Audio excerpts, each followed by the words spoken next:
Maybank ATM စက်ထီကနေပြီးတော့ဒီ Message Trade Visa ကဲထီကို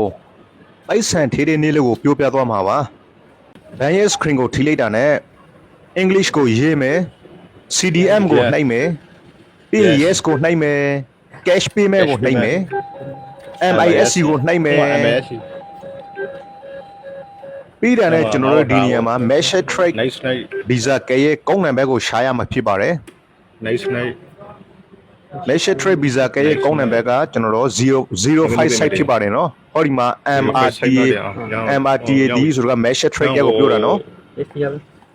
ဒီနေရာမှာ05 site ကိုထည့်မယ်။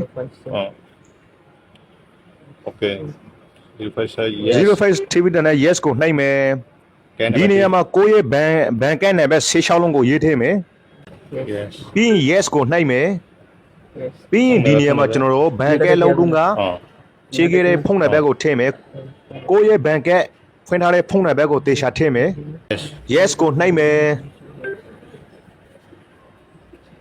ပြီးတယ်နဲ့ကျွန်တော်တို့ yes ကိုနှိုက်မယ်ဖုန်းနံပါတ်ရောဘဏ်ကနံပါတ်ရောတေချာပြီးဆိုရင် yes ကိုနှိုက်မယ်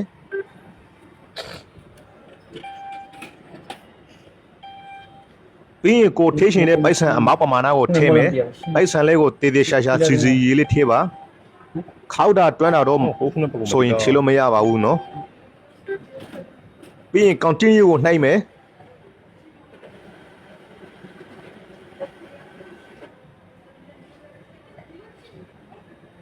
ငွေအမောက်ပမာဏမှန်ကိုစစ်ဆေးမယ်မှန်ပြီဆိုရင် yes ကိုနှိုက်မယ်ကဲဗျာအခုဆိုရင်ကျွန်တော်တို့ရဲ့ visa ကဲထဲကိုပိုက်ဆံထည့်တဲ့လုပ်ငန်းဟာပြီးဆုံးသွားပြီဖြစ်ပါတယ်ခင်ဗျာ